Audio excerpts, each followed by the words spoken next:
Bonjour à tous et bienvenue. Aujourd'hui, une édition spéciale du Vent se lève, un long format inédit pour parler des violences policières, des discriminations et des dysfonctionnements au sein de la police française. L'objectif est de dépasser le débat actuel pour cerner les causes de ce qui est dénoncé, d'aller au-delà du clivage police versus manifestants ou police versus personnes discriminées. Ne pas apporter une critique aveugle de la police, mais une compréhension des problématiques et des causes. Essayer de rétablir le dialogue entre police et population, c'est ce que nous allons essayer de faire aujourd'hui. Les violences policières sont-elles devenues systématiques? Comment les débordements en tout genre, y compris les discriminations, sont-elles rendues possibles par un système et par une partie de la hiérarchie? Quelle est la responsabilité du gouvernement dans ce divorce entre une grande partie de la population et la police? Pour en discuter aujourd'hui, nous accueillons Laurent Nguyen. Laurent Nguyen, bonjour. Vous êtes CRS depuis 12 ans. Vous êtes toujours en exercice de vos fonctions. Vous êtes délégué du syndicat Vigir Rhône-Alpes et aujourd'hui, vous venez nous parler de votre parcours, des souffrances liées à votre travail et nous donner un regard inédit sur les coulisses du maintien de l'ordre. À vos côtés, Maxime Nicole. Maxime Nicole, vous êtes une des figures du mouvement des Gilets jaunes. Vous êtes connu pour vos dénonciations des violences policières. Vous avez également dénoncé des abus que vous avez vous-même subis de la part des forces de l'ordre. Et aujourd'hui, vous avez accepté de venir discuter avec un policier sur notre plateau. Merci à vous deux d'avoir accepté notre invitation. On va directement rentrer dans le vif du sujet avec vous, Laurent Nguyen.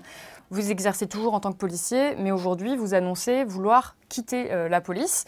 Après avoir encadré de nombreuses manifestations, dont celle de la loi travail en 2016 à Paris, et celle des mouvements des Gilets jaunes à Paris et à Lyon notamment. Alors, je vais commencer avec cette question. Qu'est-ce qui vous a poussé à prendre cette décision de vouloir quitter la police française ? Bonjour Salomé, bonjour Maxime, bonjour à vos auditeurs. Donc effectivement, je suis CRS, toujours en activité. Et si aujourd'hui j'en arrive à parler et à libérer ma parole, c'est que j'arrive à la fin de mon histoire au sein de la police. Je suis rentré pour certaines raisons. J'ai traversé 12 ans en tant qu'acteur, en tant qu'observateur, au sein des forces de police et plus particulièrement des CRS.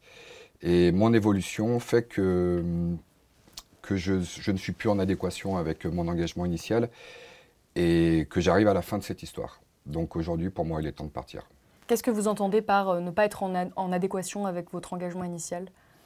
La réponse est très simple, c'est que je pensais en rentrant dans la police servir un rôle, servir une fonction, servir la population française et le faire en étant humain. J'ai mis du temps à vraiment trouver mon humanité, mais je pense que du moment où j'ai trouvé mon humanité en moi, où j'ai été en adéquation avec mes valeurs, j'ai senti vraiment un décalage entre mes aspirations en tant qu'être humain et ce qu'on attendait de moi en tant que policier. Et vous évoquez ce qu'on attend de vous en tant que policier. En quelques mots, qu'est-ce que vous estimez qu'on attend de vous En un seul, obéir. D'accord. Voilà. Et or, notre devise en CRS, c'est servir. Servir, c'est servir le peuple français, au nom duquel on est censé exercer notre profession. Et on est assez loin du compte aujourd'hui. Alors effectivement, aujourd'hui, la police fait face à de très nombreuses critiques, notamment en ce qui concerne les violences policières qui sont beaucoup évoquées dans les médias actuellement. Le bilan des blessés pendant les récentes manifestations est tout de même assez lourd. On a beaucoup de blessés, particulièrement pendant le mouvement des Gilets jaunes. Au moins 24 personnes qui ont été éborgnées et 5 qui auraient qui auraient eu leurs mains arrachées. Comment est-ce que vous expliquez ces débordements qui sont tant dénoncés ? Comment est-ce qu'on en est arrivé là et est-ce qu'on peut parler de violences policières systématiques selon vous ? Alors ça, c'est une question qui demande une réponse très longue. Premièrement, moi, je voudrais dire que les blessés, quels qu'ils soient, quelles qu'aient été les causes, quel qu'ait été le parcours des victimes, c'est dramatique. C'est absolument dramatique et à aucun moment on devrait pouvoir ni en rire, ni s'en féliciter, ni les minimiser et encore moins les instrumentaliser dans un sens ou dans l'autre. Avoir des personnes qui sont éborgnées en manifestation, qui perdent une main, qui tombent à l'eau et qui se noient, comme le cas de Steve Maia Canisso, ce sont des drames. Ce sont des drames qui nécessitent d'être respectés et qui devrait entraîner une vraie interrogation. Et en premier lieu, une interrogation des pouvoirs publics qui sont, in fine, les premiers responsables. Or, tous ces drames ont été instrumentalisés par diverses parties pour diviser, moi à mon sens, hein, c'est pour diviser les Français. Et je pense qu'on n'a pas du tout pris à leur juste mesure la gravité de ces drames. Il y a un problème de violence policière légitime ou illégitime. Et pour en traiter, il faudrait pouvoir déjà observer chaque cas, parce que chaque cas est différent.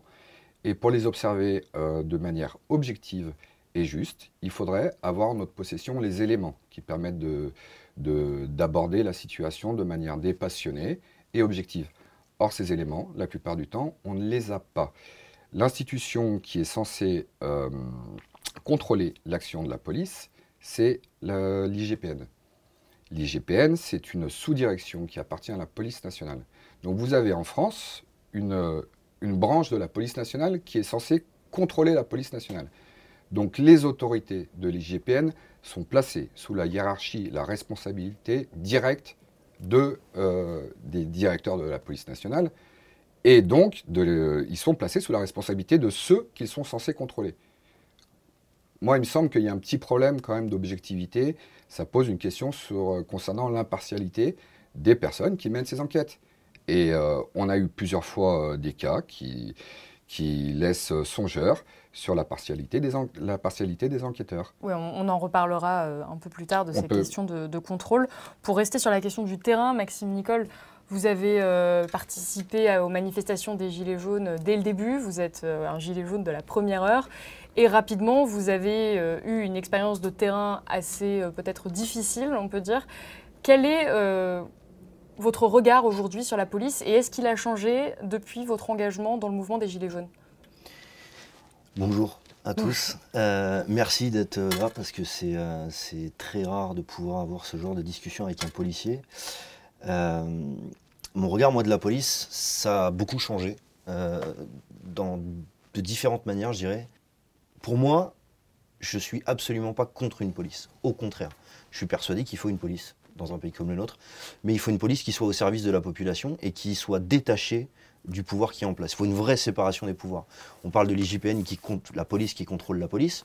Donc déjà, je pense que ce serait une première chose à faire, ce serait de réformer l'IGPN pour qu'elle devienne indépendante, avec un regard citoyen qui permette de contrôler réellement ce qui s'y passe et d'empêcher des pressions d'être mises sur des policiers, d'avoir un vrai suivi psychologique, parce que le métier de policier, c'est pas évident. Mais je pense que l'État instrumentalise des institutions comme la police nationale, s'en sert de bouc émissaire, parce que forcément, c'est plus facile d'avoir des manifestants qui se tapent avec des policiers que de devoir affronter ses responsabilités en disant on mène une politique qui ne va pas et qui ne convient pas. Là, on l'a vu avec les municipales, à plus de 60% de la population française. Voilà. Nous, en face, on a des citoyens qui sont déshumanisés, habillés en cosmonautes, à qui on interdit de parler, à qui on interdit d'exposer leur façon de voir les choses, et qu'on menace, si jamais c'est le cas. Donc c'est pour ça que je trouve qu'il a énormément de courage de faire ce qu'il fait. Donc moi, le regard, si je devrais dire... qu'est-ce que vous avez vécu sur le terrain quand vous êtes mis à manifester? Est-ce que vous vous attendiez à ça? J'ai été menacé de mort par un policier à Toulouse qui m'a braqué un LBD au visage, classé sans suite pour la raison suivante. Il n'était pas identifiable, comme beaucoup qui ne portent pas leur RIO, d'ailleurs dans les manifestations, qui sont cagoulés, visage masqué. J'ai pris des coups de matraque, j'ai été visé par une grenade de désencerclement à Toulouse, j'ai pris des coups de canon à eau sans raison, puisque je précise que à chaque fois que j'ai été placé en garde à vue, j'ai toujours été relâché parce que rien n'a été retenu contre moi. Combien de fois dans le cadre des manifestations? J'ai été placé 2 fois en garde à vue, une fois à Bordeaux, une fois à Paris, et j'ai été arrêté plusieurs fois et emmené en commissariat pour des contrôles d'identité qui étaient complètement injustifiés, puisque le contrôle d'identité, si je vous donne la démarche, c'est la suivante. Bonjour Monsieur Nicole, c'est un contrôle d'identité. Donc c'est assez, voilà, c'est complètement hors sol. On me nomme directement en me demandant de prouver mon identité, sachant très bien que la seule raison pour laquelle on fait ça, c'est de me sortir de la manifestation et de m'envoyer à l'autre bout de Paris pour un contrôle de routine qui va sortir de la manifestation, en fait, tout simplement. Et quand vous commencez à manifester le 17 novembre, la première manifestation, est-ce que vous vous attendez à ça? Dans ma ville, ça s'est relativement très bien passé. Ensuite, je suis vite allé sur une grande ville, Paris en l'occurrence. Et là, j'ai vu le bas des Champs-Élysées se faire gazer dès 9 h du matin, alors que les gens étaient assis les bras levés, sous ordre en fait, tout simplement. Hein. C'est pas d'initiative personnelle, ça c'est quelque chose avec le recul qu'on comprend. Quand un policier charge, c'est pas parce qu'il a décidé de charger, c'est parce qu'on lui a donné l'ordre de charger. Vous avez été témoin de violence? J'ai assisté à une chasse à l'homme de la part de la brigade anticriminalité de Toulouse dans les rues de Toulouse. J'ai vu des femmes se faire tirer par les cheveux. J'ai vu quelqu'un avec une jambe cassée en plusieurs morceaux. J'ai vu des gens revenir avec le crâne ouvert. Enfin, les gros actes à Paris, c'était un théâtre de guerre civile. Il y avait des gaz lacrymogènes de partout, des véhicules en feu, des gens en sang. C'était vraiment psychologiquement, on ne s'attend pas à vivre ça. La question du droit de manifester, elle s'est énormément posée pendant le mouvement des Gilets jaunes qui a rendu visible en tout cas de certaines problématiques ou en tout cas certaines difficultés à exercer son droit de manifestation librement. Il y a de nombreuses associations de défense des droits de l'homme, notamment Amnesty International, mais aussi le Conseil européen, l'ONU, qui ont alerté sur des atteintes au droit de manifester en France. On a également de très nombreux témoignages sur les plateaux de télé ou même sur les réseaux sociaux de personnes qui expliquent qu'elles sont venues désarmées, qu'elles manifestaient pacifiquement, et qu'elles se sont retrouvées avec un œil en moins ou une main en moins. Qu'est-ce que vous répondez à ça, Laurent Nguyen? Alors là, encore une fois, vous posez une question qui est très complexe, qui appellerait plusieurs réponses, parce que on aborde plusieurs sujets. Concernant le droit de manifester, c'est un droit qui est prévu et tout citoyen est censé avoir le droit de manifester. Donc, déjà, c'est une chose, le manifestant n'est pas un contrevenant, n'est pas un délinquant. Par contre, existe une mesure limitative qui est une prérogative préfectorale, qui est l'interdiction de manifester. Donc, on peut discuter du fondement de ce pouvoir qui est accordé au préfet. Admettons qu'il est souhaitable que le préfet ait un tel pouvoir pour diverses raisons. Il peut y avoir des manifestations qu'on ne souhaite pas avoir sur notre territoire et pour lesquelles 99,9% des Français seraient d'accord. Donc on peut dire, effectivement, il faut prévoir une mesure d'exception qui limite la liberté de manifester. Mais il me semble que ça a été prévu dans cet esprit, ça doit rester une mesure d'exception. Une mesure d'exception, par nature, on doit l'avoir mise en œuvre exceptionnellement. Or, on a pu voir que c'est une mesure qui a été très souvent utilisée. Donc, on établit des interdits de manifester, on va à l'encontre de l'esprit de cette loi, de cette constitution, de la Déclaration des droits de l'homme et du citoyen de 1789, de tout ce qui fait la France dont on se glorifie par ailleurs, le pays des droits de l'homme et de la liberté, pour interdire aux individus de manifester. Donc déjà, on a une petite problématique.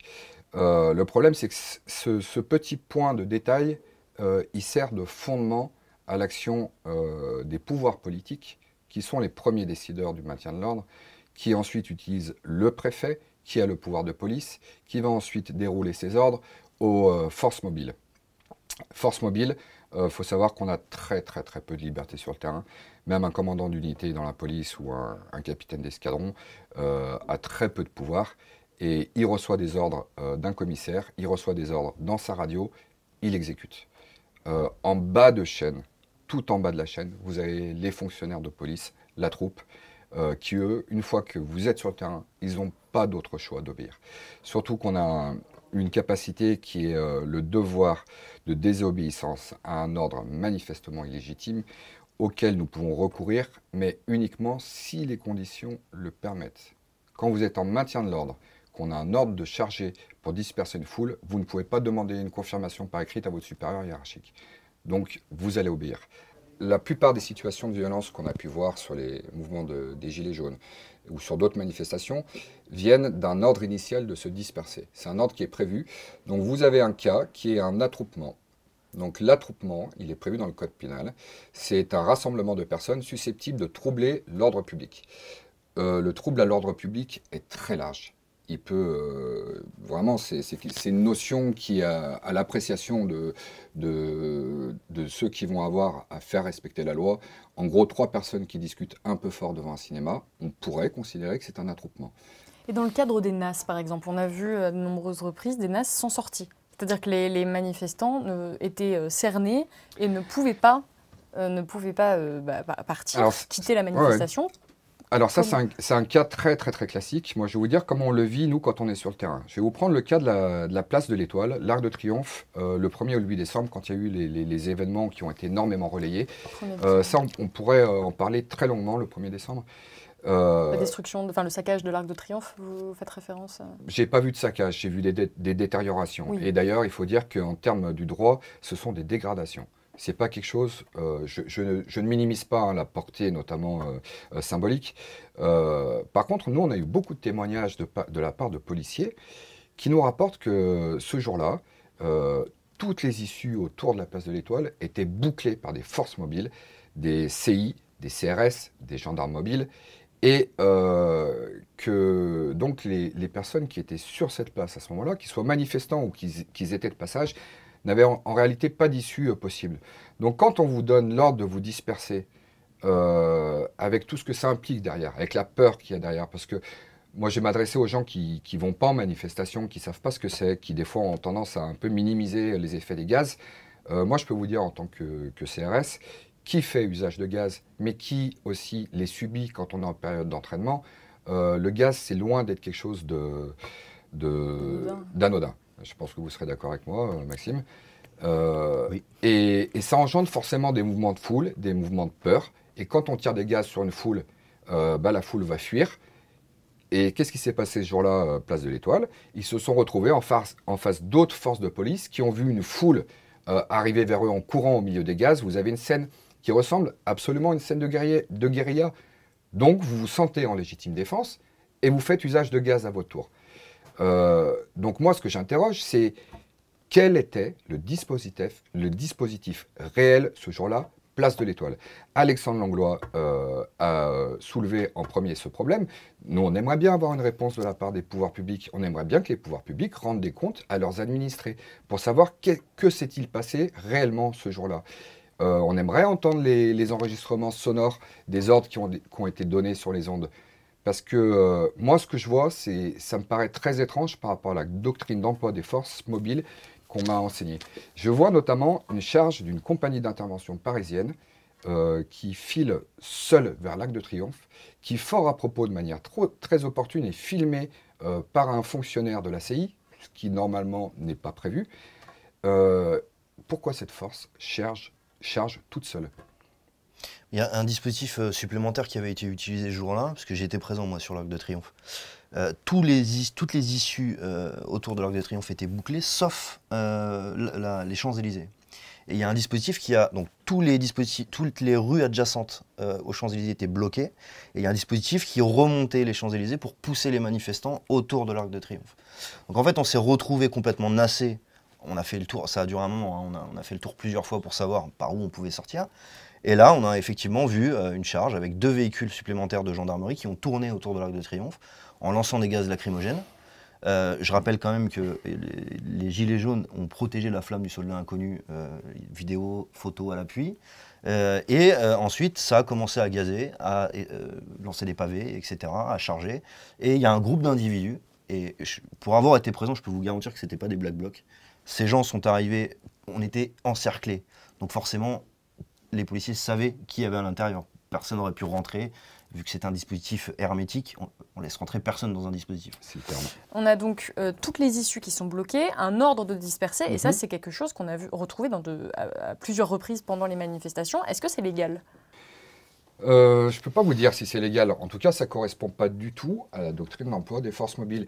Et la question, c'est surtout, est-ce que c'était bien le dispositif qui a été mis en place ce jour-là? Et la question, c'est pourquoi? Quel était le but? Moi, je vais reprendre cet exemple de la compagnie d'intervention qui charge seule au milieu de l'Arc de Triomphe.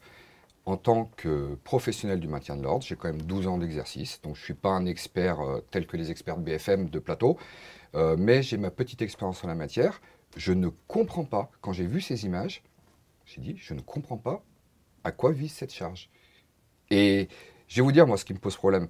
On peut être en désaccord, monsieur Nicole et moi, on peut être en accord sur certains points. Je peux être en désaccord avec certains de mes collègues, on peut être en accord. Par contre, il faut bien comprendre que moi, mon discours, il vise à protéger les policiers.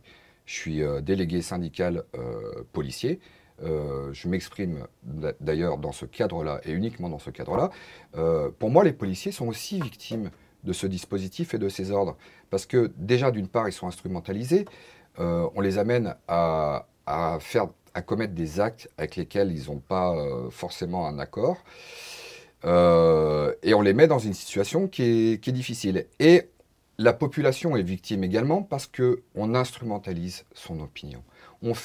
Moi j'ai le sentiment, hein, encore une fois, si les faits sont avérés, mais si ce n'est pas le cas, j'invite l'administration à me convoquer à l'IGPN, j'invite l'administration à porter plainte pour moi pour diffamation si j'ai eu des paroles qui sont diffamatoires, et à ce moment-là, devant un tribunal, ils seront amenés à fournir leurs preuves.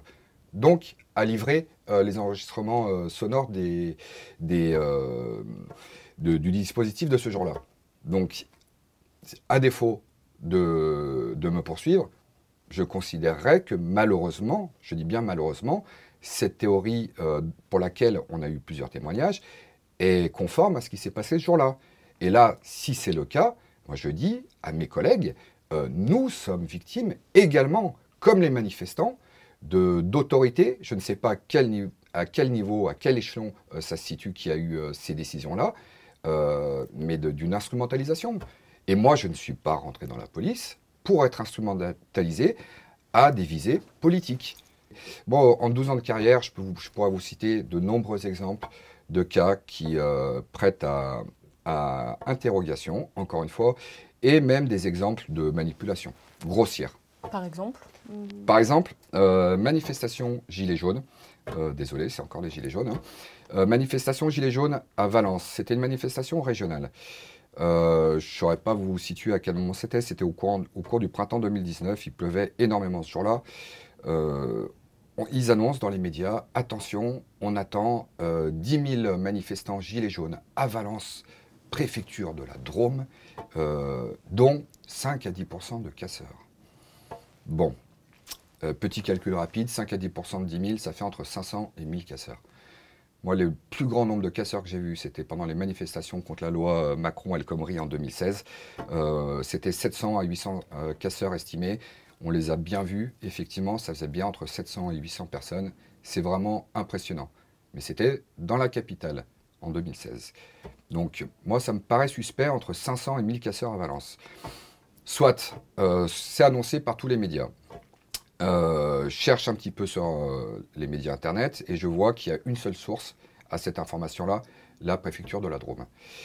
Le matin, je vois tous les collègues devant BFM qui entendent cette information. Le commandant d'unité qui reprend cette information, attention, on attend entre 500 et 1000 casseurs à Valence aujourd'hui, et qui nous annonce donc le dispositif. On était 3 ou 4 forces mobiles. 300 à 400 forces mobiles, ça fait sur le terrain entre 150 et 200 fonctionnaires. Je suis désolé, si on attend entre 500 et 1000 casseurs, on n'envoie pas 150 à 200 fonctionnaires en sachant qu'on va être dispersé. Ce n'est absolument pas responsable. Dispositif ville morte. Le centre-ville interdit la circulation des piétons, hormis pour les résidents.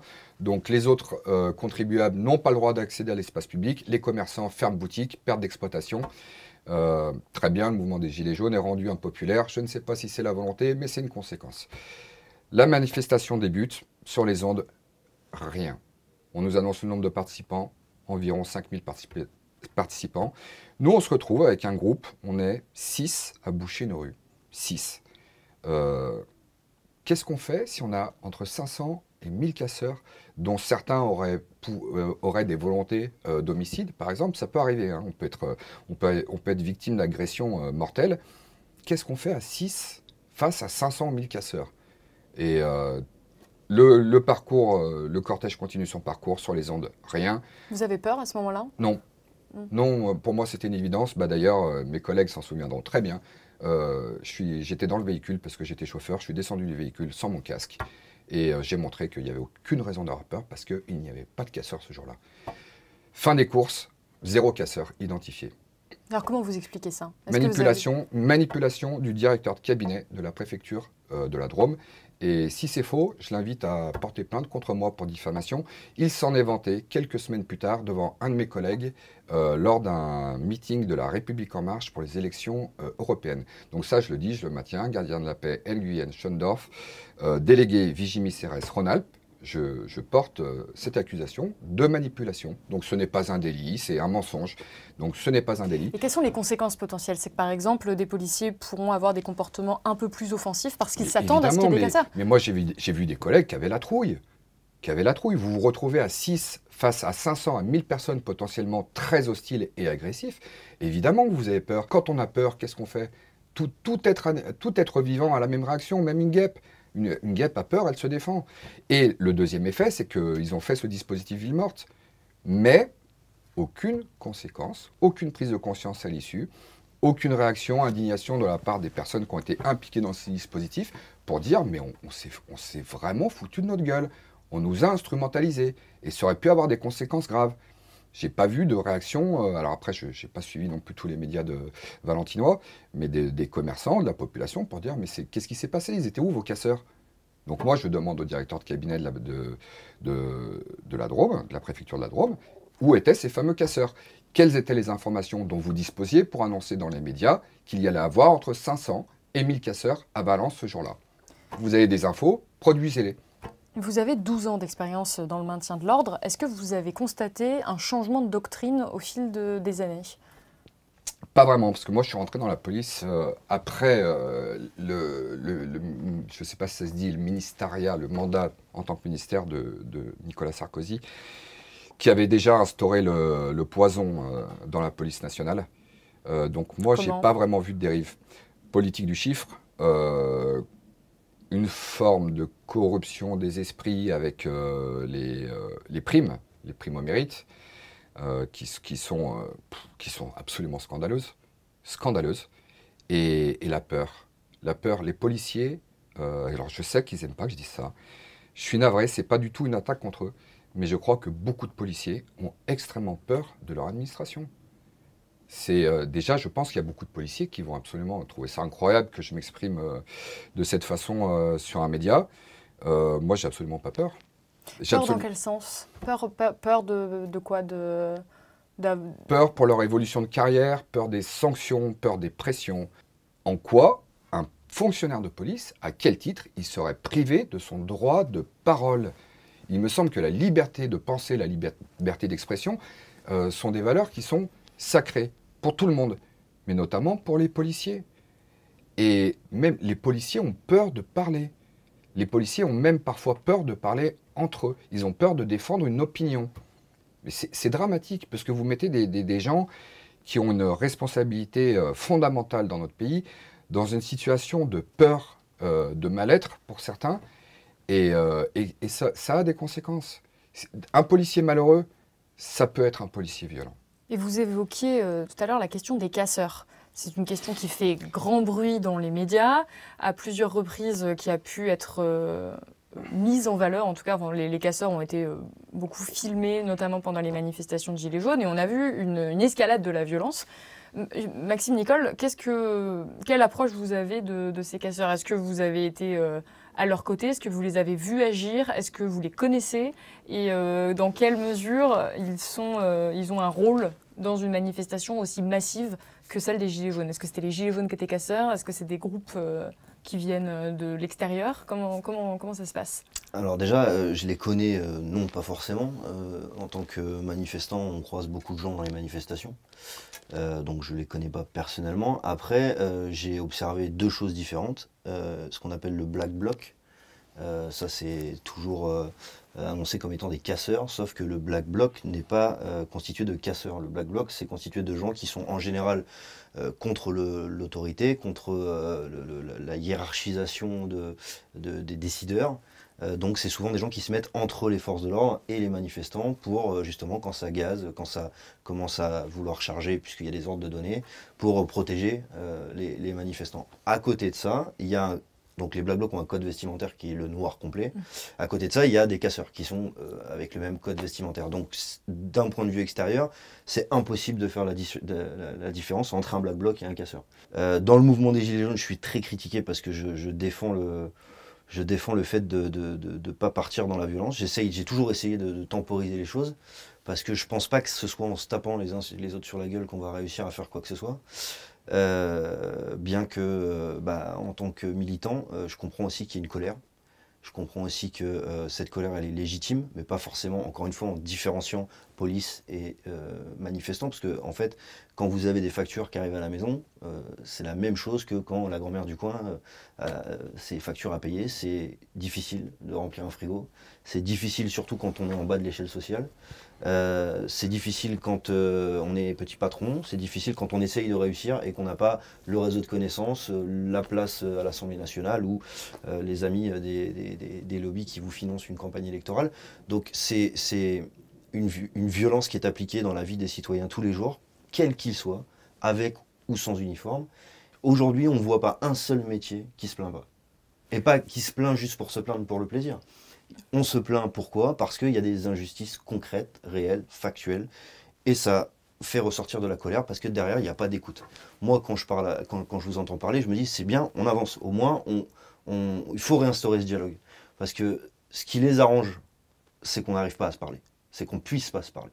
Et il y a des gens dans les manifestants qui sont en train de devenir anti-flics, qui détestent la police, qui vont sortir à cab, qu'on entend souvent aussi sur les médias, parce que c'est tellement mieux de voir le mauvais toujours que le bon. Moi j'aurais rêvé, alors je suis peut-être utopiste, hein, mais j'aurais rêvé qu'à un moment donné, il y ait plus de policiers comme vous qui se disent « je dois d'abord respecter les lois avant de les appliquer et je dois défendre l'intérêt de la population et sa sécurité, pas l'intérêt des financiers et d'une politique ». Si demain, une majorité de policiers pensent ça, plutôt que de jeter des menottes pour avoir le droit d'étrangler ou de faire des manifestations illégales et avoir un préfet de police qui dit « je ne sais pas trouver les organisateurs », alors qu'on sait très bien que ce sont les organisateurs syndicaux d'Alliance Police ou d'autres syndicats majoritaires policiers. Tout à fait. Voilà, moi je pense que la loi elle doit être la même pour tous. J'aimerais réagir sur les propos de Maxime Nicole, c'est possible concernant les casseurs. Parce que parfois, nous, on regrette qu'il y ait une certaine forme d'indulgence avec des individus qui sont rien que moins que des délinquants. Et j'ai le sentiment, pour moi, qu'ils servent le pouvoir. Parce qu'ils neutralisent en réalité les mouvements sociaux dans lesquels ils s'introduisent. Et on a vu émerger de nombreuses théories comme quoi les casseurs seraient laissés volontairement infiltrer la manifestation. Et c'est quelque chose sur lequel on peut vraiment s'interroger parce que c'est des groupes souvent homogènes qui arrivent de l'extérieur. On peut les voir même en tant que manifestants ou en tant que journalistes arriver physiquement et on les voit s'infiltrer comme si de rien n'était dans la manifestation. Vous évoquiez tout à l'heure le fait que vous aviez on vous prévenait qu'il allait y avoir des casseurs. Comment est-ce encore possible aujourd'hui qu'on ait des casseurs qui infiltrent systématiquement ces manifestations? Est-ce que c'est impossible de les neutraliser en amont? Alors ça, c'est une question qui est très polémique. Très peu de policiers vous répondront de manière précise et sincère.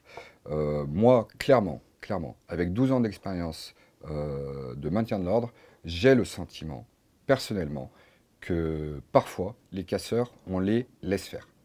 Alors ça avait été confirmé par Linda Kebab, qui est une personne qui est du syndicat de police Unité SGP, qui sur un plateau de télé avait confirmé en disant oui, on sait les identifier, on sait d'où ils viennent, on sait qui c'est, mais on nous donne clairement l'ordre de laisser faire, de laisser passer.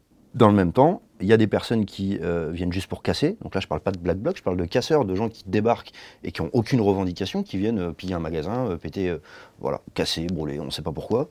Ça ne nous est pas utile dans le message qu'on veut porter parce que les gens qui ne font pas partie du mouvement, qui ne sont pas policiers, qui regardent la télévision, ils se disent mais qu'est-ce qu'ils veulent ces gens?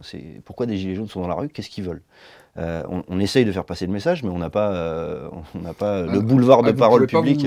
Et puis vous ne pouvez pas vous substituer aux forces de police. c'est aux forces de police de protéger les manifestants. Encore faut-il recevoir l'ordre de pouvoir le faire. Et cet ordre, on l'a extrêmement rarement. Moi, je vais reprendre les manifestations de 2016 avec la compagnie dans laquelle je suis en service. On a contre la loi travail. Hein, contre la loi Macron El Khomri. On a fait énormément de manifestations place de la République avec les Nuits debout, et, ainsi que les défilés, les cortèges. Donc il faut savoir que dans ces moments-là, on entend sur les ondes des informations qui nous précisent les positions de la nébuleuse. Il est arrivé que la nébuleuse soit isolée.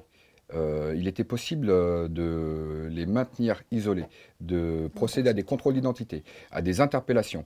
Il y avait des motifs légaux, tels que Maxime Nicole l'a très justement rappelé, qui auraient permis d'empêcher ces casseurs, ces activistes violents, de poursuivre leur déambulation.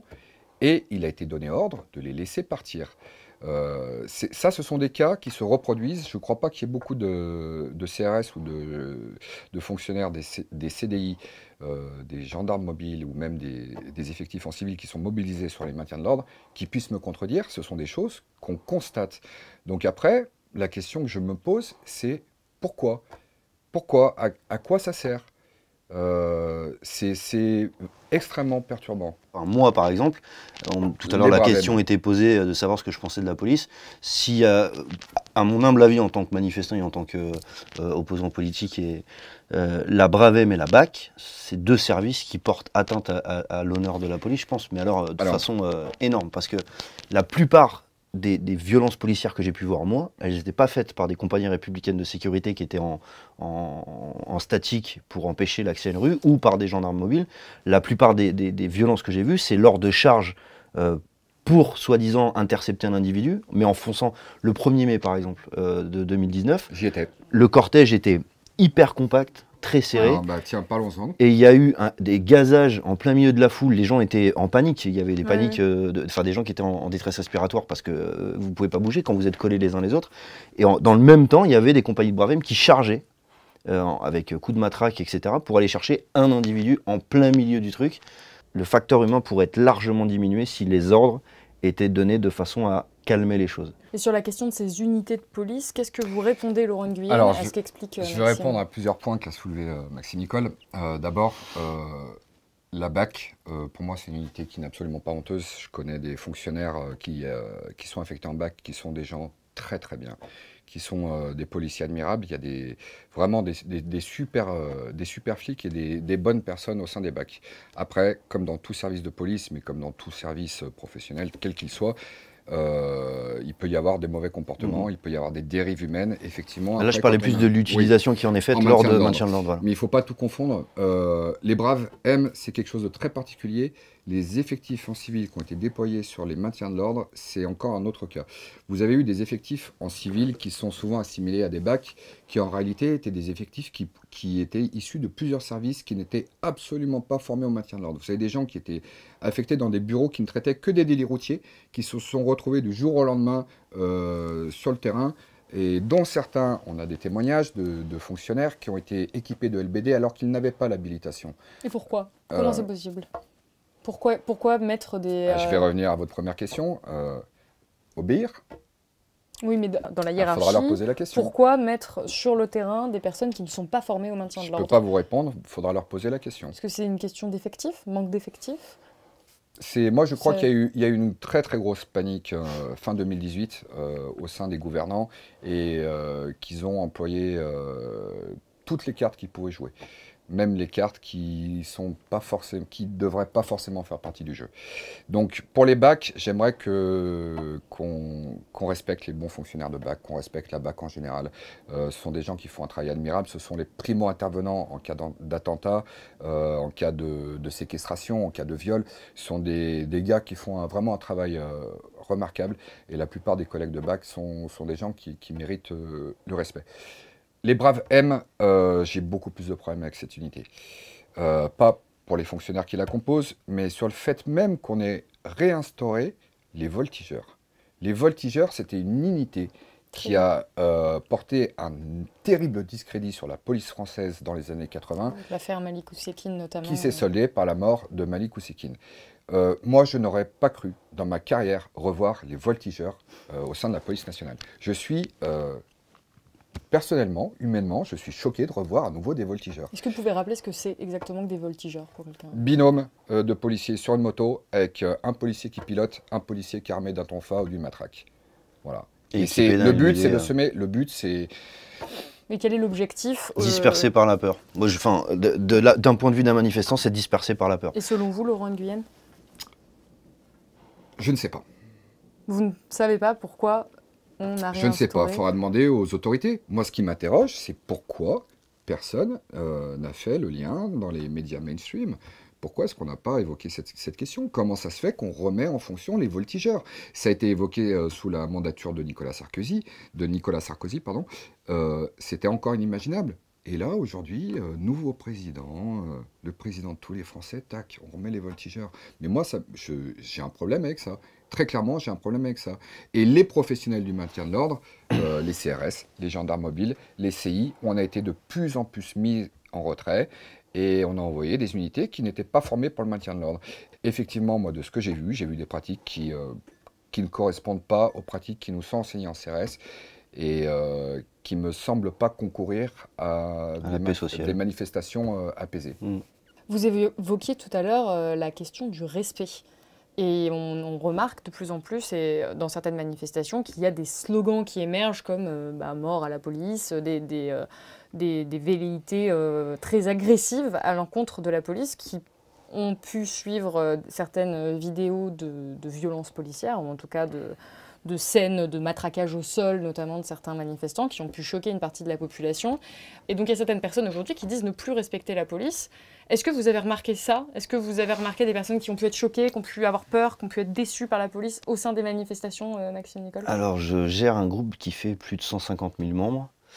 Et sur mon profil personnel, il y a à peu près pareil. Donc, sur les 300 000 personnes qui ont la possibilité de pouvoir discuter et interagir, il y a clairement une montée de la colère, voire de la haine anti-flic en France. Mais quand on discute avec des gens qui ont la haine anti-police, ce qui ressort, c'est que les gens ne comprennent pas comment les policiers qui sont incriminés dans des... Je prends l'exemple de Jérôme Rodriguez, parce que je le connais personnellement. Quand Jérôme... Qui a été éborgné qui a été éborgné, pardon. On ne comprend pas pourquoi, quand il y a un souci comme ça, les caméras ne fonctionnent pas. Les caméras individuelles ne fonctionnent pas, les tireurs ne sont pas identifiés. L'IGPN, vous le disiez tout à l'heure, 2 enquêtes ont abouti sur 378 signalements, ou 376. Et n'ont pas abouti à une suspension, parce qu'aucun policier n'a été suspendu. Voilà, exactement. Mais David Dufresne fait un boulot énorme là-dessus. Il référence toutes les histoires qui parlent de bavures policières, etc. Le problème, c'est pas ça. Le problème, c'est que c'est mauvais pour eux aussi. C'est-à-dire qu'il y a un État qui a peur, clairement, de perdre son pouvoir, de perdre ses intérêts, par conflit d'intérêts d'ailleurs, souvent. Il y a un État qui veut tenir debout, qui ne tient que parce que la police lui obéit. La police lui obéit parce qu'elle lui fait peur. Aujourd'hui, on en est rendu à un moment où les gens sont en face de policiers et se disent « si vous continuez à obéir, vous êtes quelque part co-responsable ». S'il y a des bons flics dans la police, parce qu'il y en a des bons flics dans la police, si vous ne dénoncez pas ce que vos collègues font de mal, c'est parce que quelque part, c'est pas quelque part, c'est que vous... Laissez faire, c'est cautionné. Pour beaucoup de gens qui détestent la police. Donc quand vous avez un bon flic qui dit rien, ça en devient un mauvais flic, parce qu'il n'a rien dit. Donc on peut parler d'une perte de confiance dans cette institution? Il y a une perte de confiance qui est en train de monter, envers la police, mais aussi envers le gouvernement. Et envers le gouvernement, pourquoi? Parce qu'ils instrumentalisent la police. Mais ce sont deux choses distinctes, puisque la police, théoriquement, n'est pas du tout censée agir en fonction du gouvernement en place. C'est une institution indépendante. Alors, indépendance de la police. Il y a beaucoup de choses à dire là-dessus. Déjà, la police et les policiers, ce sont deux choses différentes. Vous avez la police en tant qu'institution et les policiers en tant qu'être humain. Ensuite, les policiers, vous avez plusieurs policiers différents. Vous avez le policier de base, celui auquel vous allez être confronté sur le terrain. Vous allez avoir la hiérarchie directe. Vous allez avoir, donc ceux-là aussi, vous allez y être confronté sur le terrain. Ensuite, vous allez avoir la hiérarchie supérieure. Ceux qui détiennent le plus de pouvoir et qui font peur. Vous avez cette deuxième hiérarchie qui est l'IGPN. Et au-delà, vous avez le pouvoir politique. Il faut se mettre à la place d'un policier aujourd'hui, un jeune qui rentre dans la police, il rentre avec des idées, avec des idéaux, avec une certaine idée de ce qu'il va y trouver, et il n'est pas préparé à ce qu'il va vivre. Moi, si je rencontre un jeune qui va rentrer dans la police, la première chose que je lui dirais, c'est ne fais pas ça. Ne fais pas ça, parce que moi, j'ai vu trop de collègues malheureux. Il y en a qui le savent, qui le reconnaissent, qui le disent, qui s'en plaignent. Il y en a une partie qui s'en accommode plus ou moins, mais on est quand même la profession où il y a le plus de suicides. Donc c'est quand même quelque chose qui devrait interroger et qui est tout du moins un indicateur inquiétant. Il est possible de faire son travail correctement aujourd'hui quand on veut être policier? Mais déjà, ça dépend dans quelle fonction on est. En tant que CRS? Ça dépend quels sont nos objectifs et nos ambitions en termes de valeurs et d'humanité. Les policiers, les gendarmes les mieux payés sont ceux qui effectuent les missions de maintien de l'ordre. Ce ne sont pas ceux qui mènent les enquêtes criminelles. Ce ne sont pas ceux qui répondent aux appels de police secours, qui interviennent à 2, voire 3 dans des quartiers difficiles. Ce ne sont pas les unités d'élite, ce sont les policiers qui effectuent les missions de maintien de l'ordre. Est-ce que l'obéissance de compagnies républicaines de sécurité ou de personnes qui font du maintien de l'ordre, est-ce qu'on peut considérer que du coup, vu que ce sont les mieux payés, c'est une des raisons pour les empêcher de travailler? On a eu une augmentation du salaire de 100 euros. Ça, c'est difficile. Je n'ai pas la légitimité pour répondre au nom de tous les CRS et tous les gendarmes mobiles. Mais effectivement, la motivation financière, c'est une des premières motivations. Il y a très peu de policiers qui vont dire moi, je fais CRS par passion. C'est quand même pas un métier qui est très épanouissant. C'est un métier qui est difficile. Et je vais revenir sur la problématique de nos relations aux manifestants. De la même manière que les manifestants vont tendance à avoir créé une forme d'amalgame avec certains policiers qui ont des comportements pour le moins zélés ou qui exécutent simplement les ordres et devenir anti-flics, vous avez beaucoup aujourd'hui de policiers, de gendarmes qui vont faire un amalgame parfois de convenances personnelles entre les casseurs, les insulteurs et les autres manifestants. Et moi, j'ai entendu des collègues, en parlant des manifestants, dire « Putain, ils nous font chier ces enculés », parce qu'ils manifestent. Et moi, ça me choque. Je suis... alors déjà, je suis choqué, ça me gêne qu'un collègue puisse dire ça, puis je suis peiné pour lui. Je me dis « Mais comment on peut en arriver là? T'es père de famille. Il y a 1 heure, on est en train de parler des retraites. Vous devez garantir les droits. Vous devez garantir les droits des citoyens mais vous français. avez des policiers qui en oublient même que le manifestant est simplement avant tout un citoyen qui use de son droit à manifester dans l'espace public qu'il a financé avec ses impôts, la TVA, etc. Et que peut-être une partie de sa famille a construit parce qu'il travaille dans les travaux publics. Mais on en arrive à cette forme de division, d'opposition dans la société, où vous avez des manifestants qui deviennent anti-flics, mais il faut arrêter avec ces termes. Il faudrait absolument bannir ces termes d'anti-flics et refuser soi-même de se qualifier d'anti-flic. Parce que en arrivant à ce terme, vous tombez dans le jeu. Vous avez déjà perdu en réalité, vous êtes déjà instrumentalisé. De la même manière que le flic qui devient hostile aux manifestants, il ne comprend pas qu'il creuse sa propre tombe. Moi aujourd'hui, je vois des policiers qui se sentent extrêmement isolés parce qu'ils en arrivent à avoir peur de tout ce qui n'est pas flic. C'est dramatique. Il y a eu plusieurs interviews de policiers syndiqués qui expliquaient qu'ils n'étaient pas assez payés, qu'ils avaient des conditions de travail déplorables. Ouais, mais alors, et quand on voit naître un mouvement social comme celui des Gilets jaunes qui dénonce l'injustice sociale, on peut s'interroger, et certains se sont interrogés sur pourquoi les policiers ne se sont pas reconnus dans ce mouvement-là. Obéir. la question, c'est pas savoir s'ils sont reconnus, parce qu'en réalité, je pense, encore une fois, je peux pas me faire le porte-parole de tous les policiers. Moi, j'ai entendu au départ beaucoup de policiers qui se sont sentis gilets jaunes, parce qu'ils ont les mêmes problématiques, parce qu'un policier va très souvent habiter loin de son lieu de travail pour des raisons de sécurité ou de pouvoir d'achat. Donc le coût du carburant, il y était sensible aussi. Et évidemment, il n'y avait pas que le coût du carburant, parce que nous aussi, on se fait flasher par les radars, parce que nous aussi, on subit toutes les pressions économiques, parce que nous aussi, on voit notre pouvoir d'achat fondre. Par contre, là où je ne suis pas d'accord avec vous, c'est quand vous me parlez de certains délégués syndicaux policiers, qui n'ont de policiers plus que le nom, et qui représentent des intérêts qui sont bien souvent, à mon sens, encore une fois, très éloignés de ce qu'attendent les policiers. Moi, je vais vous parler des organisations syndicales dans la police, c'est très intéressant, et je pense que ça devrait intéresser tous les contribuables, donc tous les citoyens, parce qu'à partir du moment où on consomme, on paye de la TVA, donc on est contribuable. Il faut aussi arrêter de dire qu'il y en a qui ne payent pas d'impôts, donc non, ils participent à la société. Il faut savoir qu'il y a des dispenses de fonctions dans la police pour exercice du mandat syndical, comme dans toute autre profession.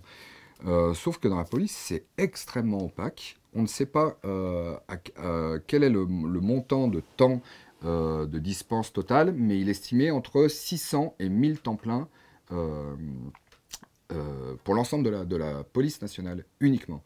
Donc ça voudrait dire qu'il y a entre, si on mettait bout à bout les dispenses temporaires et les dispenses permanentes, ça voudrait dire qu'il y a entre 600 et 1000 personnes qui sont payées par le contribuable pour défendre les droits des policiers.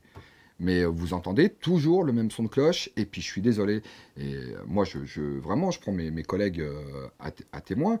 Est-ce que vous avez l'impression que votre situation s'améliore ? Alors, je ne le dis pas parce que vous êtes là, monsieur Nicole, en face de moi aujourd'hui, mais ceux qui ont fait le plus pour nous en termes de pouvoir d'achat, ce sont les Gilets jaunes. Vous vous êtes engagé récemment dans un syndicat, vous êtes aujourd'hui délégué syndical. Pourquoi avoir fait ce choix aussi récemment? Pour libérer ma parole, pour témoigner, parce que j'étais arrivé à un moment où je ne pouvais plus me taire. À partir du moment où on commence vraiment à se poser des questions, on commence à briser le déni. Moi, ça a commencé vraiment en 2016, les manifestations de la loi travail, où je crois que c'était la première fois que j'avais vraiment peur dans mon travail. Et j'ai été vraiment révolté qu'on soit envoyé comme ça au casse-pipe. Et j'ai commencé vraiment je m'intéressais déjà à la politique, au droit, à l'économie, mais j'ai commencé vraiment à chercher plus loin. Pourquoi? Pourquoi est-ce que c'est possible? Pourquoi est-ce que nos dirigeants pourraient avoir intérêt à nous mettre en danger? Et au fur et à mesure, j'ai des réponses qui se sont imposées à moi, et pour moi, je suis arrivé au bout de ma réflexion. Quelles sont-elles, ces réponses? La réponse, pour moi, elle est très simple. C'est qu'aujourd'hui, en France, on a une police nationale qui sert le pouvoir. Je le dis très clairement, qui sert le pouvoir et qui ne sert pas le peuple français. Et les institutions ont été petit à petit corrompues légalement. La corruption, c'est pas seulement quelque chose d'illégal, il suffit d'ouvrir le Larousse ou le revers, qui ont été corrompus pour servir ceux qui la dirigent. Et on est très éloigné de l'article 12 de la Déclaration des droits de l'homme et du citoyen de 1789, qui dit que pour garantir la paix publique, une force publique doit être instaurée, et elle doit être au service des citoyens et non des dirigeants qui ont autorité sur elle. Et cet article a disparu de la Déclaration des droits de l'homme et du citoyen de 1958. Et moi, ce que je voudrais, c'est qu'à un moment donné, les fonctionnaires de police, ils se rendent compte que ce qu'ils vivent, c'est pas forcément acceptable. Et que la première étape, sans forcément quitter leur boulot, c'est de libérer déjà leur esprit, de libérer leur réflexion et d'aller chercher eux-mêmes l'information. Et d'arrêter de suivre des organisations syndicales qui sont des vendus, qui sont, pour moi, clairement des vendus. On a eu des dirigeants d'organisations syndicales qui avaient des mandats secondaires qui émargeaient quasiment à 10 000 € par mois. Ils ont des galons qui sont totalement usurpés. Comment on peut être major RULP, ça je le dis, comment on peut être major RULP en étant délégué syndical détaché permanent, alors qu'un RULP est censé être responsable d'une unité de police?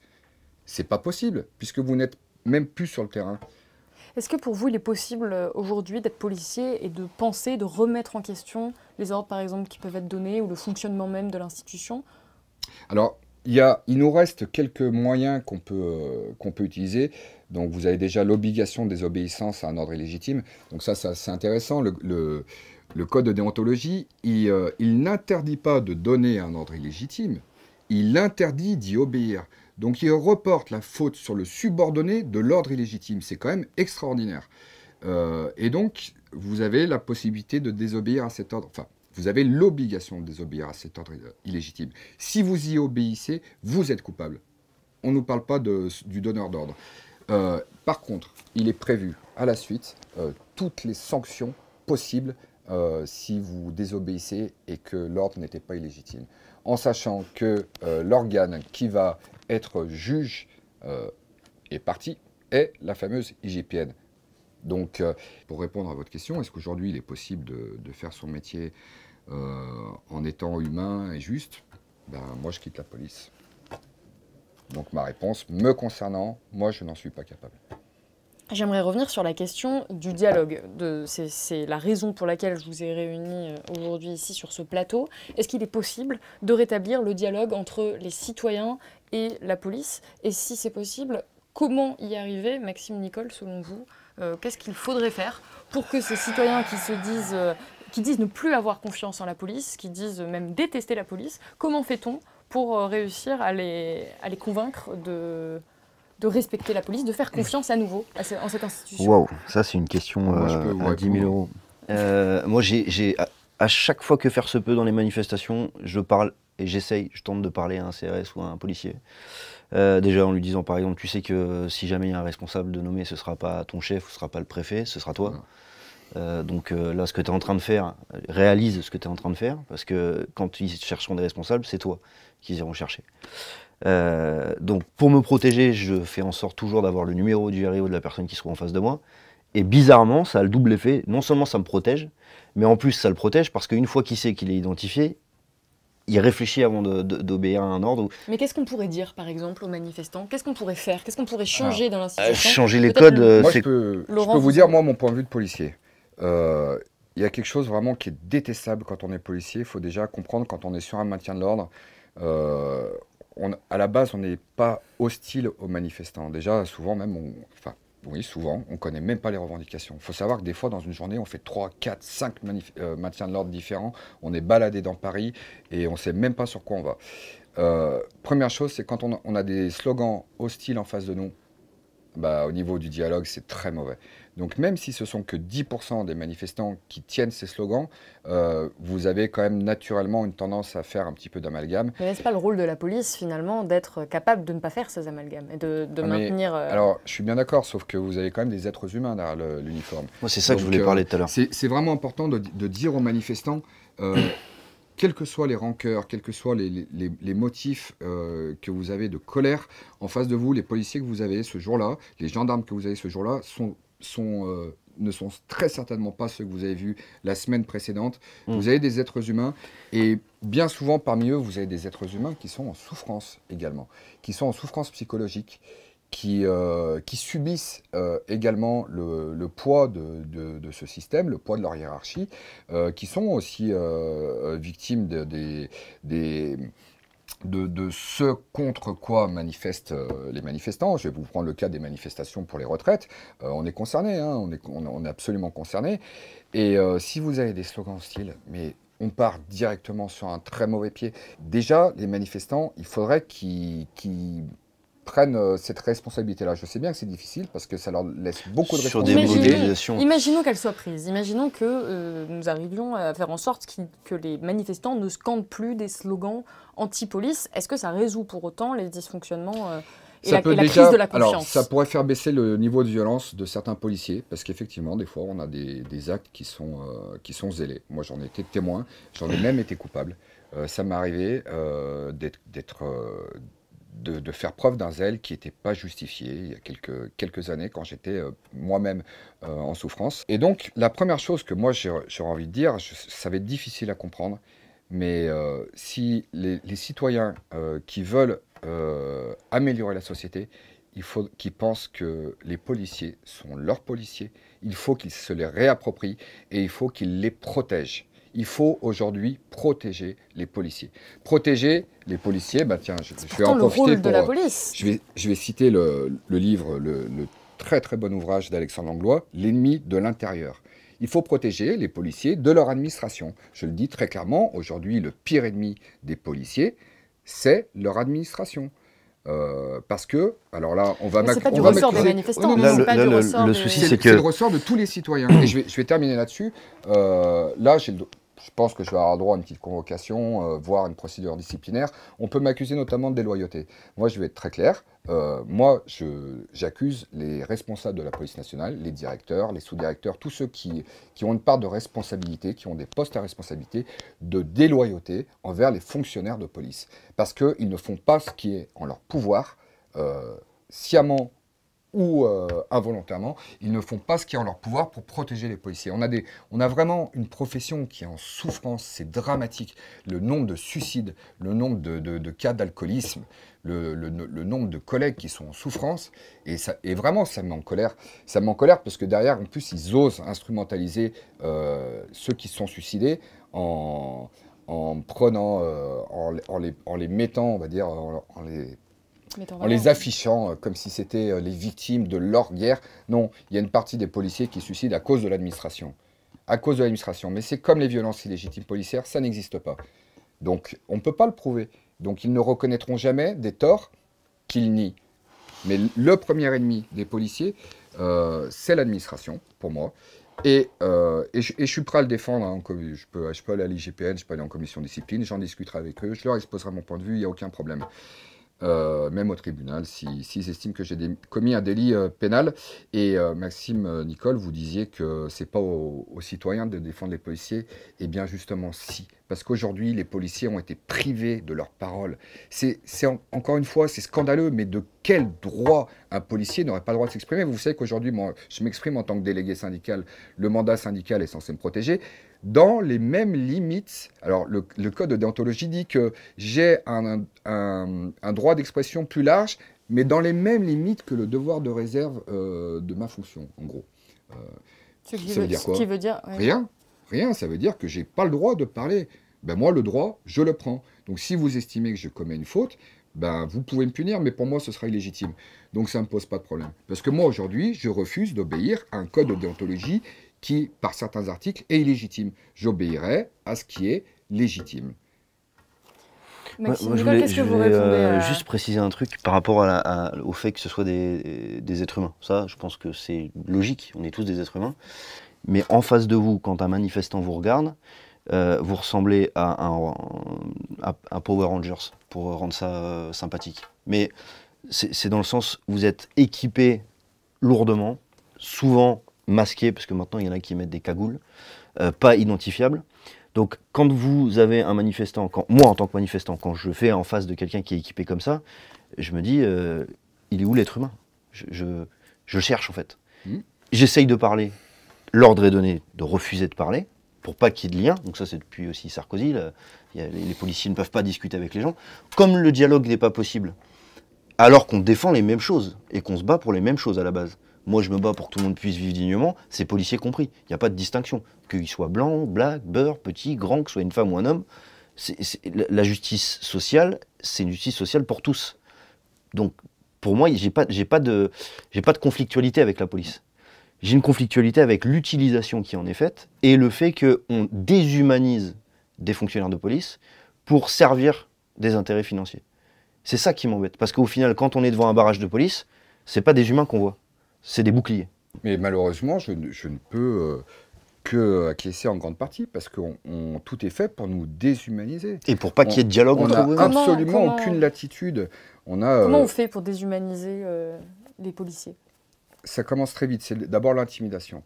C'est d'abord la soumission à l'autorité, l'intimidation, avec ce code de déontologie qui est vraiment, vraiment scandaleux. C'est ce code de déontologie, moi j'aimerais qu'il y ait des avocats qui puissent se pencher dessus et attaquer en justice sa légalité même.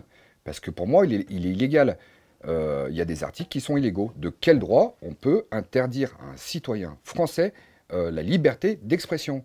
On est soi-disant le pays des droits de l'homme et de la liberté. Mais c'est inscrit sur le fronton des mairies et des écoles. Liberté, égalité, fraternité. On nous a enlevé la liberté. Du coup, puisqu'on n'a plus la liberté de parole, on nous a enlevé l'égalité et on nous enlève même la fraternité. Le policier, en réalité, c'est une des premières victimes de ce système. Et en le rendant victime, vous le mettez en souffrance. et vous le rendez vraiment très isolé. Je voudrais revenir sur une autre question qui fait l'actualité en ce moment, c'est celle du racisme au sein de la police. On parle alors certains parlent de racisme systémique, certains syndicats, eux, disent qu'au contraire, il n'y a aucun cas de racisme et qu'il n'y a pas de problème. Qu'est-ce que vous pensez de cela? La question du communautarisme, de la xénophobie, des discriminations qu'il pourrait y avoir dans la police, c'est des questions qui méritent réellement d'être posées, mais qui mériteraient d'être posées de manière apaisée et qui, encore une fois, ne soient pas instrumentalisées ni par les uns ni par les autres pour, encore une fois, qu'il y ait les pour et les contre. Parce que à l'arrivée, c'est toujours la même recette, c'est toujours les mêmes conséquences, c'est de diviser. Diviser, diviser, diviser. Et l'usage, pour moi, du terme racisme concourt à ça, à une incompréhension de la problématique qu'il y a derrière. Mais oui, pour moi, il y a un problème effectivement de discrimination, mais parce qu'on a un problème de communautarisme en France, et les policiers ne sont pas coupables de ça. Mais là, ce qui a été dénoncé récemment, il y a quand même eu des dizaines de milliers de personnes qui sont sorties dans les rues, qui sont d'origine maghrébine ou qui sont de couleur, et qui dénoncent et qui affirment subir des discriminations depuis des années, à chaque fois avec la police, et qui disent avoir peur de la police beaucoup plus qu'une personne qui serait blanche. Et on a également eu ces enregistrements qui ont fait scandale, qui sont sortis sur Mediapart et sur Arte, où on a des propos racistes, là pour le coup on peut le dire, tenus par certains policiers. Qu'est-ce que vous répondez à ça? Alors je vais encore une fois utiliser les mêmes arguments. Pour moi, le problème de la discrimination raciale ou ethnique, c'est un problème qui est réel. Je ne le dis pas simplement en tant que policier, mais c'est quelque chose dont on est tous plus ou moins témoins, à part dans certaines directions de société ou tous les organes de pouvoir où ils sont tous blancs, donc il n'y a pas de problème de discrimination raciale, hein, évidemment, ils sont tous blancs. Pour moi, encore une fois, il y a un tabou. On n'a jamais réellement abordé cette question-là. Et je pense que la première problématique chez les policiers, c'est que vous mettez une personne avec un uniforme, si cette personne est malheureuse, si cette personne est en souffrance, cette personne va avoir des tendances à rejeter l'autre. Et si l'autre, c'est le maghrébin ou le noir, il rejettera le noir ou le maghrébin. Et il aura ensuite des comportements qui sont absolument condamnables et que je ne justifierai en aucun cas. Par contre, pour moi, ça ne veut pas dire que c'est quelqu'un qui est raciste. Pour moi, je vois en premier lieu quelqu'un qui est une victime, mais comme peut être un jeune qui vit dans un quartier qui est une victime et qui ensuite devient coupable. Devient coupable parce qu'il a été victime de discrimination ou alors victime de persécution pour certains policiers ou victime de souffrance. Il faut justement rétablir ce dialogue entre les citoyens et leurs forces de sécurité intérieure et dire mais comment vous allez?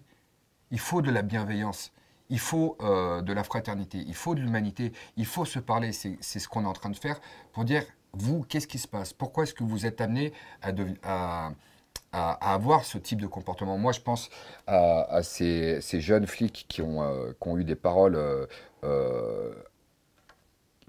comment dire, enfin, des paroles condamnables et qui devront être condamnées, Est-ce qu'elles qui ont sont été enregistrées. Est-ce que c'est sanctionné aujourd'hui quand on a des fait des pratiques discriminatoires dans la police? C'est toléré, c'est toléré. C'est toléré, je le dis, et là, que l'administration me poursuive. Et moi, je vais demander ce que demande Vigie, parce que j'adhère complètement à ce que demandent mes collègues. Moi, je demande à ce qu'on soit équipé de caméras. Mais pas les caméras que vous nous fournissez, ces caméras qui, ça c'est vrai, elles ne fonctionnent jamais. Même moi, c'est des caméras à pile. Ah mais non, mais ce sont des caméras qui ont des batteries. Elles ont dû coûter très très cher aux contribuables. Elles ont des batteries qui sont limitées. Équipées de caméras. Elles sont difficiles. Et moi, je voudrais qu'on ait des caméras qui aient une autonomie au moins égale à celle de la vacation, mais dont l'administration ne se réserve pas le traitement de l'image. Puisqu'il faut savoir que les caméras dont sont porteurs les policiers, le policier n'y a pas accès. Les gens qui auront ensuite en possession ces images, c'est eux qui peuvent supprimer ce qu'ils souhaitent supprimer. Donc on enlève encore une fois cette confiance à nos policiers qu'il puisse être comptable et être maître de ce dont ils ont été témoins. Mais ce serait le meilleur moyen de protéger les policiers, ce serait de les équiper justement de caméras. Parce que ça empêcherait certains comportements qui sont pas loin du harcèlement, ça empêcherait l'intimidation, ça protégerait les policiers des ordres illégitimes ou discutables qui sont toujours donnés oralement. Et c'est pas pour rien que ce n'est pas fait.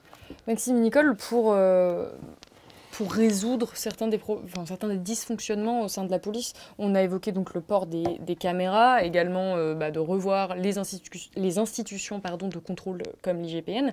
Est-ce qu'il y a d'autres choses qui pourraient être faites, qui pourraient aider à regagner la confiance des citoyens envers la police et à améliorer les conditions de travail des policiers et donc à éviter certains débordements? Mais, moi, je pense que déjà, pour avoir confiance en quelque chose, quoi que ce soit, il faut de la transparence. Quand vous voulez avoir confiance envers une personne, si cette personne vous cache des choses ou n'est pas transparente, vous êtes sur la retenue obligatoirement. Ça s'applique dans toute votre vie, que ce soit d'une institution à une autre, d'une personne à une autre. Le problème aujourd'hui avec la police nationale française, c'est pas la police nationale française, c'est pas les gens qui la composent. Certains ont des comportements qui sont illégaux, certains devraient être mis sous la justice comme n'importe quel justiciable. Le problème, c'est la manière dont elle est utilisée. Aujourd'hui, si on veut que les gens... Si moi, par exemple, je voudrais retrouver une certaine confiance en la police, bah oui, déjà, il faudrait supprimer les GPN et créer un organe qui est vraiment indépendant. Il faudrait que tous les policiers portent un équipement de captation vidéo. Ça peut sauver un policier, mais ça peut aussi sauver un manifestant. Un policier qui est trop zélé, qui pète un plomb, là, c'est sur la vidéo. On ne peut pas dire que la vidéo a disparu, comme ça a été le cas, par exemple, avec Jérôme Rodriguez, qui, je le rappelle, a eu un classement sans suite, parce que, soi-disant, les caméras de vidéo sur place ne fonctionnaient pas, et les personnels des forces de l'ordre qui étaient présentes n'ont pas pu être identifiés. Ça, c'est aussi un gros problème. Si on veut avoir confiance en la police, il faut qu'il soit identifiable. Quand vous avez un policier qui pète un plomb, plutôt que tous les citoyens crachent sur la police parce que ce mec a déshonoré l'uniforme et la fonction qui lui a été attribuée, pourquoi ils ne le sortent pas? C'est simplement, on peut être amené du moins à se poser la question de savoir quels sont les intérêts des personnes qui donnent les ordres. Laurent Nguyen. Je vais vous répondre très simplement. Donc, je vous ai cité le livre d'Alexandre Langlois. Je vais citer aussi celui de Noam Manoir, du syndicat Vigie, mais c'est un hasard. Ce sont deux personnes très courageuses qui ont dénoncé des dérives au sein de la police française, que ce soit au niveau du fonctionnement, mais aussi des conséquences en termes de renseignement. Donc, c'est des conséquences qui sont très graves, les dysfonctionnements au sein du renseignement. Et eux, bizarrement, ils ont été suspendus. Ils ont été suspendus parce qu'ils ont déplu à l'administration et sur des motifs absolument... et là, très rapidement. Et très rapidement.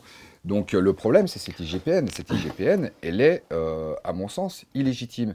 Elle n'est pas illégale, elle est illégitime. Il y a eu une recommandation qui a été établie, qui est très claire au niveau de la Commission européenne, sur le fait que les polices européennes doivent être contrôlées par des organes indépendant. Un État démocratique doit avoir une police qui est contrôlée par un organe indépendant. Ce n'est pas le cas en France. On est un des pays qui a le fonctionnement le plus autoritaire et qui se rapproche le plus d'un État totalitaire. J'ai pas peur de le dire. On est dans un État qui est quasiment totalitaire, qui détient quasiment tous les pouvoirs. Et c'est gravissime. Et évidemment, quand vous êtes un policier en bout de chaîne, c'est très très très difficile de rester humain et d'agir pour le bien public. Parce qu'aujourd'hui, la police française, elle obéit directement au gouvernant. Les nouvelles lois de sécurité intérieure qui ont été établies, mais elles sont extrêmement dangereuses. Il faut vraiment que les gens se rendent compte de la gravité de l'état dans lequel on est. Aujourd'hui, j'ai encore plus ou moins la liberté de parler, mais dans 10 ans, ça nous vaudra peut-être la prison de tenir ce genre de discours. Les lois de sécurité intérieure, il faut savoir ce qu'elles prévoient. Elles prévoient le contrôle et la surveillance des masses. Même moi, aujourd'hui, je peux légalement, je ne dis pas que ce soit légitime, mais légalement, je peux être mis sous surveillance. C'est peut-être déjà le cas d'ailleurs. Aujourd'hui, vous portez des accusations qui sont quand même... Ce ne sont pas des accusations, non, c'est un constat. Est-ce que vous avez peur? Non. Vous n'avez pas peur des représailles? Absolument pas. Aujourd'hui, justement, c'est ce qui m'a libéré, c'est ce qui m'a rendu mon humanité, c'est de me libérer de mes peurs. Je n'ai pas peur. Et je le dis très clairement, je n'ai pas peur pour moi, je n'ai pas peur pour ma famille. J'ai tellement vécu dans la peur que aujourd'hui avoir retrouvé, même trouvé cette humanité, ça n'a pas de prix. De quoi pourrais-je avoir peur? De représailles éventuellement au niveau... Non, c'est pas grave, ce sera au pire, ce sera des représailles financières. Moi, j'essaie de quitter la police, ils n'arrivent pas à me donner ce que je demande parce qu'ils sont tellement pris dans leur impotence que même nous donner la possibilité de partir, c'est aujourd'hui difficile. Donc peut-être qu'ils vont me poursuivre, que je serai viré. Bon, bah déjà, ils auront peut-être un effet Barbara Streisand qui leur coûtera plus cher que ce que ça leur rapportera. Et puis d'autre part, j'ai pas peur. Ce que j'ai, je l'ai déjà gagné. Et je peux vous dire, j'ai pas peur de dire qu'aujourd'hui, je n'ai pas le sentiment de vivre dans une démocratie. Un État dans lequel, un système politique dans lequel on vote tous les 5 ans pour une personne qui obtient de facto les pleins pouvoirs et qui sert des intérêts qu'on peut facilement identifier. Comment voulez-vous être heureux en tant que policier dans un État non démocratique? Justement, ça, je voulais rajouter Voilà. un truc là-dessus par rapport à Voilà, comment moi- récupérer la confiance de la Mais police. c'est ça, en fait. À la base, Et je in vais fine, même aller il est plus là, loin, c'est la solution l'État est là. met en danger les citoyens en ne prenant pas soin de la police. Je m'explique. Parce que là, il y en a beaucoup qui vont regarder la vidéo et qui vont me dire, Maxime, qu'est-ce qui t'arrive? Non, mais moi, je comprends bien. Il n'y a pas de suivi psychologique. Non. Et comme il n'y a pas de suivi psychologique, et que vous êtes des êtres humains comme nous, à un moment donné, l'être humain, il a ses limites. Et quand vous mettez sous pression quelqu'un, obligatoirement, à un moment, le barrage psychologique, il cède.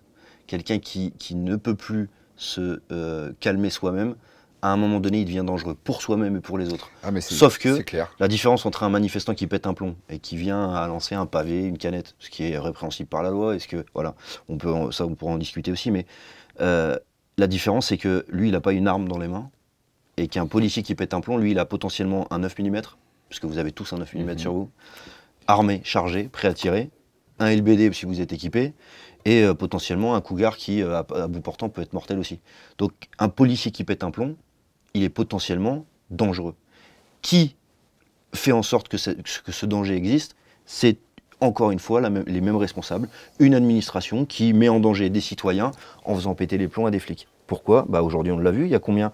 Il y a Zineb Redouane qui est décédé, il y a Steve Maya-Canisso qui est décédé, il y a Cédric Chouviat qui est décédé, il y a plus de 25 personnes qui ont perdu un œil, 5 personnes qui ont perdu une main, et on ne compte pas les fractures dues aux grenades de désencerclement qui contiennent des explosifs militaires, le classement du LBD 40 qui n'est pas encore fait, donc on ne sait pas si c'est une arme de guerre, on ne sait pas si c'est une arme de Considéré telle ou comme telle. tel. Voilà, en tout cas, c'est des armes qui peuvent factuellement causer des dégâts sur l'être humain qui sont très importants, briser des vies, clairement, ça brise des vies. Et aujourd'hui, les responsables de tout ça, alors le tireur est responsable de son tir, mais si ce gars-là, on avait fait attention à ce qu'il pète pas un plomb, si ce gars-là, on avait fait attention qu'il soit peut-être muté 6 mois avant, parce que ça fait 4 ans qu'il demande à être muté, peut-être que ce serait pas arrivé. Sauf que les intérêts, encore une fois, ils sont économiques, ils sont politiques, mais ils sont pas humains. Moi, je vais répondre sur la question du LBD. Alors, le LBD, moi, je suis habilité tireur LBD. Je suis un des premiers tireurs LBD habilités dans la zone sud-est où j'exerce. Lors de notre formation, on nous précise que c'est une arme qui est extrêmement précise. Bon, lors des tirs, on voit qu'il y a des énormes variations, notamment selon les cartouches qu'on utilise. En plus de ça, les cartouches, elles ont été modifiées il n'y a pas longtemps. Donc, vous n'utilisez pas les cartouches du manufacturier suisse, vous utilisez des cartouches qui sont commandées. Il y a eu des différences. Donc, c'est d'ailleurs l'Axe de défense qui a utilisé un des rares policiers qui a été poursuivi pour un tir de LBD qui posait question pénalement. Il a argué du manque de précision de l'arme. Donc, moi, j'ai un vrai problème sur la question du LBD. Je l'ai dit tout à l'heure par rapport aux manifestations de 2016. Ce moyen de défense, on en a été privé. Et sur le terrain, vraiment, quand on a été pris à partie, ça nous aurait été vraiment utile. On a eu des blessés graves chez nous. On a eu des blessés qui ont eu des conséquences, bref, qui ont encore des blessures graves, voilà. des séquelles. Les séquelles, merci. Notamment dans ma compagnie, et je pense à eux parce qu'ils ne sont pas reconnus, ils n'ont pas la reconnaissance qu'ils mériteraient. Il y a eu des collègues qui ont été visés par des cocktails Molotov qui sont potentiellement létaux. Et vraiment, on aurait aimé avoir le LBD dans ces circonstances. Mais ce sont des circonstances très précises où vous faites face à une foule où tous les individus se rendent coupables collectivement d'une agression. Par contre, utiliser le LBD dans un cadre de maintien de l'ordre où vous avez un individu isolé au milieu de personnes qui sont innocentes, s'ils n'ont pas commis de délit. En plein milieu de gaz lacrymogène, Et de la et visibilité. qui bouge. Si cette arme n'est pas précise, mais on ne peut pas l'utiliser dans ces cas-là. Vous avez parlé de légitimité, mais pas de légalité. Est-ce que depuis le début de l'exercice de vos fonctions, est-ce que vous avez constaté des pratiques illégales ou des ordres qui auraient pu Oui. être illégaux ou à la limite de l'illégalité? Oui, j'en ai constaté, mais j'en ferai pas étalage ici parce que si j'avais quelque chose à dire, il fallait que je le dise à ce moment-là. Oui, j'ai constaté des pratiques qui étaient pas légales, qui n'étaient pas dignes. Je vous dis, moi-même, j'ai pu être un policier qui faisait preuve de zèle ou parfois d'un discernement qui aurait pu être discutable. Et je ne peux pas après faire étalage de ça. Par contre, la notion de légalité et de légitimité est pour moi quelque chose vraiment de prépondérant. Parce qu'aujourd'hui, on a des lois qui sont très très très restrictives, qui permettent à nos autorités de faire usage de beaucoup de dispositifs, notamment sur le fait qu'on ait des dispositifs d'exception. Et quand l'exception devient la règle, on arrive dans un état qui est quasiment un état policier. On a eu ces états d'urgence, on a eu les lois sur la sécurité intérieure, sur la surveillance, les choses comme ça. Nous, on le voit, on les subit aussi. C'est-à-dire que nous, on avait dans tous les nombreux textes qui sont parfois inintelligibles, qui régissent la police et les policiers et les CRS, c'est encore des textes particuliers. On a des droits des règlements qui nous protègent, parce qu'on ne dépend pas du Code du travail, on n'est pas protégé par le Code du travail. L'administration, c'est faites ce que je dis, pas ce que je fais. Hein. Les fonctionnaires, ils sont très très maltraités, ça, il faudrait le savoir. Et sauf exception. On a toujours ce sauf exception. Alors, on a le droit à 8 heures de repos. Avant, c'était précisé comme ça. Le fonctionnaire en CRS a le droit à 8 heures de repos, sauf maintien de l'ordre exceptionnel. Mais maintien de l'ordre exceptionnel, on en avait 100 par an. On fait comment? Moi, ça m'est arrivé de travailler 24 heures de suite. Mais vous faites comment pour faire preuve de discernement au bout de 24 heures sur la voie publique? Et sur des trucs qui sont complètement bidons. Vous faites la veille, vous faites des violences du 13 juillet, la prévention des violences le 13 juillet. Vous enchaînez sur le défilé des 14 juillet à faire le clampin, la plante verte sur les Champs-Élysées pendant des heures. Et derrière, vous réenchaînez sur les violences urbaines. Mais c'est pour ça que je dis qu'il faut protéger les policiers. Parce qu'un policier qui est mis dans cette situation-là est dangereux. Malheureusement, comme c'est vous qui l'avez dit, un gilet jaune, est dangereux même pour lui-même. Maxime Nicole, est-ce que vous avez quelque chose à ajouter avant que nous achevions cette discussion? Je suis assez... Je sais pas comment je pourrais dire ça, mais en gros, on est dans une société où tout le monde identifie le problème.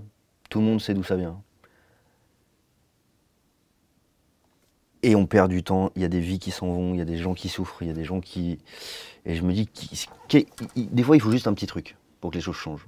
On peut des fois avoir, je sais pas, se battre pendant des années et rien d'obtenir. Et des fois, il suffit d'un déclic, un truc, qui change tout. Et j'aimerais bien que ça se passe vite parce que... le temps est compté. Je vais vous dire honnêtement, hein, parce que là, on a une discussion qui est d'homme à homme, d'humain à humain. Mais on va pas se cacher, on va pas se mentir non plus. La colère, elle monte dans le pays. Pas forcément que contre les flics, mais il y a une colère due à une injustice monumentale qui est en train de monter. Et j'ai pas l'impression que les gouvernements font en sorte d'apaiser tout ça. J'ai l'impression que, tiens, il y a eu le Covid, il y a des boîtes qui vont fermer, on va rajouter une petite réforme des retraites, on va rajouter une petite réforme de ceci, petite réforme de cela, toucher aux dividendes, oh non, jamais, toucher aux actionnaires, vous êtes fous. Par contre, toucher la petite retraitée, toucher à l'infirmière, privatiser ceci, fermer cela, virer celui qui a parlé, le bon flic qui parle, lui... on va essayer de le sortir de la police, ou alors il va se tirer une balle parce qu'on lui met une pression de dingue. Et moi, je trouve ça... Enfin, pour moi, quand j'entends qu'un policier s'est suicidé, je me dis, ça se trouve, c'est un bon flic de moins. Ça fait chier. Et ça se trouve, il avait des enfants. Ça fait chier. Quand j'entends un agriculteur qui pète un plomb et qui se suicide, parce qu'il y a des agriculteurs qui se suicident tous les jours, des infirmières qui se suicident tous les jours, je me dis, à un moment donné, on sait tous d'où vient le problème, On sait tous qui a le pouvoir et qui l'utilise pour ses intérêts. Et on est en train de faire partir ce qui était un beau pays, parce que moi, je suis vraiment amoureux de mon pays. La liberté, l'égalité, la fraternité, c'est quelque chose enfin, je veux dire, normalement, nulle part ailleurs, enfin, dans le monde entier, la France rayonne par ses valeurs. Et en fait, j'ai l'impression que c'est un vieux tableau qu'on dépoussière en disant, voilà, c'est ça la France. Mais ça fait longtemps qu'elle n'est plus comme ça. Quand vous parliez d'État totalitaire, je ne pense pas qu'on est encore dans un État totalitaire, mais je pense qu'on y va. Et on prend clairement ce chemin-là. Quand on entend un Balkany qui se balade à la fête de la musique, parce que soi-disant ça va pas, il peut pas être en prison, mais il peut danser à la fête de la musique, n'importe quel justiciable serait allé en prison. Moi, j'ai eu affaire à la justice, parce que j'ai commis un délit dans ma vie. J'ai eu un casier judiciaire, parce que j'ai commis une infraction. J'ai pas demandé de délai pour me protéger, j'ai fait face à la justice, j'ai admis mes fautes, et j'ai payé. J'ai été condamné à faire de la prison ferme et de la prison avec sursis. Prison ferme transformée en travaux d'intérêt généraux, parce que c'était une peine qui était inférieure à 3 ans, 3 mois ferme exactement. Donc j'ai payé ma dette à la société parce que j'ai commis une infraction. Et je trouve ça totalement normal. Quand on fait le con, ben on assume. Et je pense qu'aujourd'hui, ceux qui font le plus les cons, ceux qui volent le plus les Français, mentent le plus aux Français, c'est pas ceux qui sont dans les banlieues. Au contraire, c'est ceux qui sont dans les bancs de l'Assemblée nationale et qui ont des costards cravates. Et je pense que vous, comme moi, on morfle à cause de ces gens-là.